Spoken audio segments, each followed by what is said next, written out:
Captain Amarinder Singh कह रहे हैं कि अगर लगातार कोरोना का कहर ऐसे ही बढ़ता रहा तो पंजाब में लॉकडाउन की स्थिति दोबारा बन सकती है, तो उसका इंडस्ट्रीज पे क्या असर पड़ना है? नई टेक्नोलॉजी के बारे में बात हो रही थी कि रेडिएशन में वो एक आयंस प्रोड्यूस करता है जिससे कि हम इंडोर को सेफ बना सकते हैं, लेकिन उसके साथ ये भी है कि सब बेसिक प्रिकॉशन तो आपको रखनी है। लॉकडाउन में जब घर बैठे रहे तो सारी नॉलेज वहीं हमें आ गई थी कि क्या करना है। सो नॉलेज है, आई थिंक केयरलेसनेस। ਪੰਜਾਬ ਦੀ ਗੱਲ ਕਰਾਂਗੇ। ਤੁਹਾਨੂੰ ਦੱਸ ਦਿੰਦੇ ਹਾਂ ਕਿ ਪੰਜਾਬ ਦੇ ਵਿੱਚ ਕਰੋਨਾ ਦਾ ਕਹਿਰ ਜਿਹੜਾ ਹੈ ਲਗਾਤਾਰ ਜਾਰੀ ਹੈ ਤੇ ਕਰੋਨਾ ਦਾ ਇੰਡਸਟਰੀ ਦੇ ਉੱਤੇ ਕੀ ਅਸਰ ਪੈ ਰਿਹਾ ਹੈ ਉਹ ਵੀ ਗੱਲਬਾਤ ਕਰਾਂਗੇ। ਤੁਹਾਨੂੰ ਦੱਸ ਦਿੰਦੇ ਹਾਂ ਕਿ 1 ਸਾਲ ਪੁਰਾਣੀ ਗੱਲ ਕਰਦੇ ਆ ਤੇ ਕਰੋਨਾ ਕਾਲ ਦੀ ਗੱਲ ਕਰਦੇ ਆ ਤੇ ਕਰੋਨਾ ਕਾਲ ਦੇ ਵਿੱਚ ਇੰਡਸਟਰੀ 'ਚ ਕਾਫੀ ਉਤਾਰ ਚੜਾਵ ਜਿਹੜੇ ਨੇ ਦੇਖਣ ਨੂੰ ਮਿਲੇ ਨੇ। ਕਾਫੀ ਇੰਡਸਟਰੀਆਂ ਜਿਹੜੀਆਂ ਨੇ ਬੰਦ ਹੋ ਗਈਆਂ ਨੇ, ਕਾਫੀ ਇੰਡਸਟਰੀਆਂ ਜਿਹੜੀਆਂ ਨੇ ਵਾਪਸ ਚਲੀ ਗਈਆਂ ਨੇ। ਸਾਡੇ ਨਾਲ ਗੱਲਬਾत करेंगे। सर सबसे पहले अपना नाम और अपना डेजिग्नेशन बता दीजिए। मेरा नाम आशीष रखेजा है। मैं कंसल्टिंग इंजीनियर हूँ अपनी कंस्ट्रक्शन इंडस्ट्री में एयर कंडीशनिंग इंजीनियर हूँ और अपनी सोसाइटी इशरे जो Indian society of air conditioning engineers है उसको रिप्रेजेंट करता हूँ। क्या फ्यूचर देखते हैं इंडस्ट्रीज़ का, क्योंकि पीछे 1 साल पहले की बात करता हूँ, कोरोना काल में काफ़ी इंडस्ट्रीज़ बंद हो चुकी हैं, काफ़ी इंडस्ट्रीज़ हैं जहाँ से आई थी वहाँ पहुँच चुकी हैं, तो आने वाला फ्यूचर क्या देखते हैं इंडस्ट्रीज़ का अगर कोरोना लगातार इसी तरह बढ़ता रहा तो? देखिए साहब, जो भी अभी है, जो 1 साल पहले था, आज जहाँ हम खड़े हैं बहुत आगे आ चुके हैं। आज की डेट में जब हम हैं तो हम वैक्सीन भी देख रहे हैं, गवर्नमेंट को पूरा एक मोबिलाइज देख रहे हैं जो फास्ट वैक्सीनेशन के लिए। आज सवेरे ही न्यूज़ थी कि जो पुणे जैसी जगह पे जहाँ पे बहुत ज़्यादा केसेस आए हैं तो उन्होंने कहा जी साहब all youngsters will also get vaccinated. 70-80 lakh लोग साथ साथ वैक्सीनेशन बात करें तो अब इंडिया पूरा तैयार है इसके लिए। जो सेटबैक मिला हमें 1 साल में, we are all ready.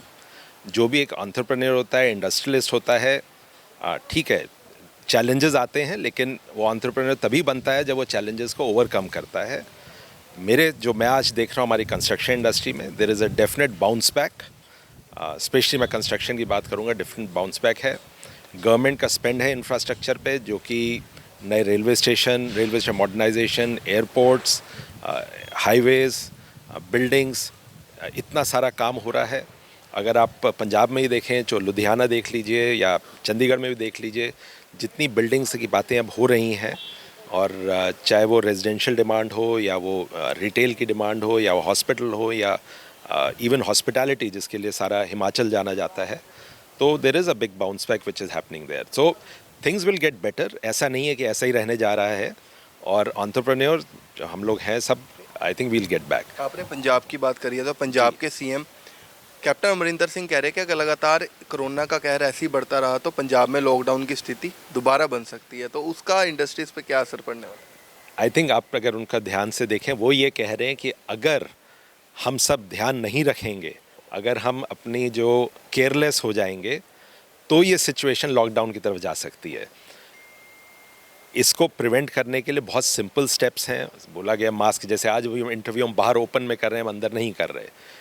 Gatherings हमें एक रिस्पॉन्सिबल रहना है, तो उन्होंने ये कहा है। उन्होंने ये नहीं कहा कि साहब कि कोरोना हालात बिगड़ते हैं, हमारे तो हाथ में lockdown- है, जो हालात बिगड़ रहे हैं और हम ही बिगाड़ रहे हैं।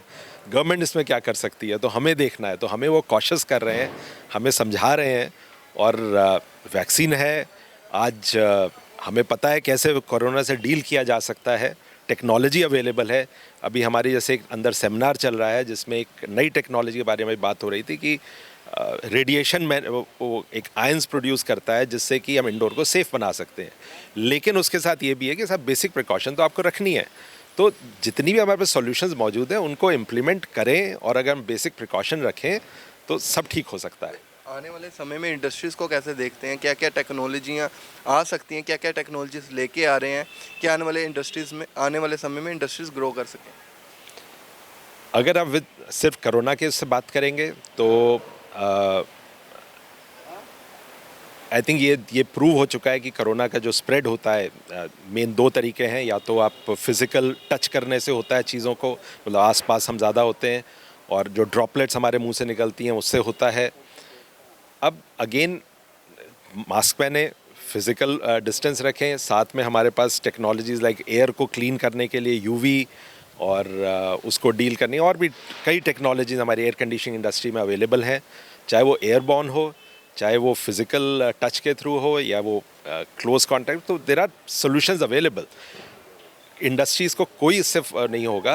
आई थिंक बेसिक प्रिकॉशन जहाँ तक रखी जाएगी, हाइजीन रखी जाएगी, कोई मुश्किल के वो नहीं है। और कई ऐसे एग्जांपल्स मौजूद हैं आज की डेट में। अभी भी जैसे एक अंदर पिक्चर चल रही, मूवी दिखा रहे थे, कोई एक वीडियो थी किसी एक इंडस्ट्री की थी जो वाल्व इंडस्ट्री है, जो वाल्व बनाते हैं, और उनका यहीं पे ही है मैन्युफैक्चरिंग यूनिट। उन्होंने दिखाया कि कैसे उन्होंने पूरे पिछले एक साल में, जहाँ हम बात कर रहे हैं लॉकडाउन की, जहाँ हम बात कर रहे हैं कोरोना की, उन्होंने ग्रोथ उनको मिली है। और ग्रोथ ऐसी मिली कि उन्होंने अपने वर्कर्स का ध्यान रखा, उनकी हाइजीन का ध्यान रखा, और उनके कोरोना केसेस कुछ भी नहीं हुए वहाँ पे। तो अगर आप बेसिक फंडामेंटल्स ठीक रखेंगे तो कोई मुश्किल नहीं है। फ्यूचर क्या देखते हैं आप आने मैं वाले फ्यूचर साल में, 2 साल में, 3 साल में? मेरे लिए फ्यूचर ब्राइट है, और स्पेशली मैं कंस्ट्रक्शन इंडस्ट्री को रिप्रेजेंट करता हूँ, मेरा एक्सपर्टीज़ वहीं है। गवर्नमेंट ने ऑलरेडी सारे इंडिकेटर्स ये कह रहे हैं कि 10 से 12% जीडीपी ग्रोथ इस साल होने जा रही है, चाहे वो इंटरनेशनल इंडिकेटर हो, डोमेस्टिक इंडिकेटर हो।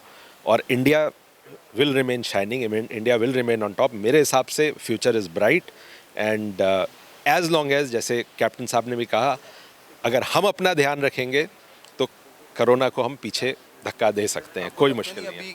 अभी भी कहीं ना कहीं अवेयरनेस की ज़रूरत है। अगर हम पंजाब के विलेजेस की बात करते हैं, विलेजेस में कहीं ना कहीं अवेयरनेस की ज़रूरत है, क्योंकि कल हम सर्वे कर रहे थे, तो सर्वे में हमने 50 साल के लोगों से बात भी करी, 60 साल के लोगों से बात भी करी, 70 साल के लोगों से बात भी करी, 85 साल तक के बुजुर्गों से बात भी करी है। तो वो कह रहे हैं कि हमें कोई बीमारी नहीं है, हम कोरोना की वैक्सीन नहीं लगाएंगे जब तक हमें बीमारी नहीं हो। देखिए, कोई भी नई चीज़ आती है तो साथ में उसकी मिस इन्फॉर्मेशन भी आती है, और हमारा जो इलेक्ट्रॉनिक मीडियम है, जो ख़ास तौर से जो हम मैसेजेस वगैरह देखते हैं, तो हर तरह की चीज़ें उस पर आती हैं। लेकिन जो वैक्सीन डेवलप हुई है बहुत ही साइंटिफिकली डेवलप हुई है। जहाँ तक इसके बारे में, नॉलेज के बारे में है, आई थिंक गवर्नमेंट ने बहुत काम किया है नॉलेज देने के लिए। लॉकडाउन में जब घर बैठे रहे तो सारी नॉलेज वहीं हमें आ गई थी कि क्या करना है। सो नॉलेज है। आई थिंक केयरलेसनेस और नॉलेज के बीच में थोड़ा सा फ़र्क है। वहीं पे हम सिर्फ एक जो बीच में एक पीरियड आया 3-4 महीने का, जहाँ केसेस बहुत कम हो गए, हमने कहा सबने बोलना शुरू कर दिया कोरोना तो ख़त्म हो गया जी। अब कोरोना ने आपको वापस दिखा दिया कि ख़त्म कहीं नहीं है, वो यहीं का यहीं है। It's just about. प्रधानमंत्री कह रहे हैं कि सबको वैक्सीन लगवानी चाहिए, आपने वैक्सीन लगवाई? मैंने बिल्कुल लगवा ली है जी। मैं जैसे ही अभी खुली वैक्सीन अप्रैल 1 से 45 साल से ऊपर के, मैं पहला था उनमें से, जाके लगवा के आया हूँ, और मैं दूसरी डोज की भी इंतज़ार कर रहा हूँ। और मैं पूरे कॉन्फिडेंस के साथ, मुझे फ्यूचर ब्राइट ही बोलूँगा मैं।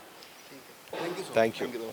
ਤੇ ਲਗਾਤਾਰ ਪੰਜਾਬ ਦੀ ਗੱਲ ਕਰ ਰਹੇ ਹਾਂ, ਪੰਜਾਬ ਦੇ ਹਾਲਾਤਾਂ ਦੀ ਗੱਲ ਕਰ ਰਹੇ ਹਾਂ, ਤੇ ਪੰਜਾਬੀ ਜਿਹੜੀ ਇੰਡਸਟਰੀਜ਼ ਨੇ ਤੇ ਉਹਨਾਂ ਦੀ ਗੱਲ ਕਰ ਰਹੇ ਹਾਂ ਕਿ ਕਿਤੇ ਨਾ ਕਿਤੇ ਕਰੋਨਾ ਕਾਲ ਦੀ ਗੱਲ ਕਰੀ ਤਾਂ ਪਿਛਲੇ 1 ਸਾਲ ਦੀ ਗੱਲ ਕਰੀਏ ਤੇ ਜਿਹੜੀ ਪੰਜਾਬ ਦੀ ਇੰਡਸਟਰੀ ਸੀਗੀਆਂ, ਚੰਡੀਗੜ੍ਹ ਦੀ ਇੰਡਸਟਰੀ ਸੀਗੀਆਂ, ਲਗਾਤਾਰ ਵਾਪਸ ਜਾ ਰਹੀਆਂ ਸੀਗੀਆਂ। ਪਰ ਕੰਸਟਰਕਸ਼ਨ ਇੰਡਸਟਰੀ ਨਾਲ ਗੱਲਬਾਤ ਕੀਤੀ ਹੈ, ਕਹਿ ਰਹੇ ਕਿ ਆਉਣ ਵਾਲਾ ਫਿਊਚਰ ਇਹਨਾਂ ਦਾ ਕਾਫੀ ਬ੍ਰਾਈਟ ਦਿਖਾਈ ਦੇ ਰਿਹਾ, ਤੇ ਆਉਣ ਵਾਲੇ ਸਮੇਂ ਦੇ ਵਿੱਚ ਕਹਿ ਰਹੇ ਨੇ ਕਿ ਹੁਣ ਜਿਹੜਾ ਕਰੋਨਾ ਹੈ ਹੁਣ ਦੁਬਾਰਾ ਇੱਕ ਵਾਰੀ ਵਧਣਾ ਸ਼ੁਰੂ ਹੋ ਚੁੱਕਿਆ, ਤੇ ਸਾਨੂੰ ਵੈਕਸੀਨ ਜਿਹੜੀ ਆ ਉਹ ਲਵਾਉਣੀ ਚਾਹੀਦੀ ਹੈ। ਤੇ ਲਗਾਤਾਰ ਜਿਹੜੀ ਕੰਸਟਰਕਸ਼ਨ ਇੰਡਸਟਰੀ ਦੀ ਗੱਲ ਕਰੀਏ, ਕਹਿ ਰਹੇ ਕਿ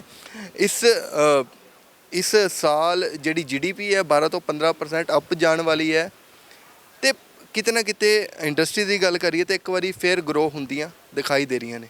ਵੀਡੀਓ ਜਰਨਲਿਸਟ ਸੁਨੀਲ ਦੇ ਨਾਲ ਜੈ ਵਰਮਾ, ਸਾਂਝਾ TV, Chandigarh. Please subscribe our channel and press the bell icon ਤਾਂ ਕਿ ਕੋਈ ਵੀ ਨਵੀਂ ਅਪਡੇਟ ਤੁਸੀਂ ਮਿਸ ਨਾ ਕਰੋ।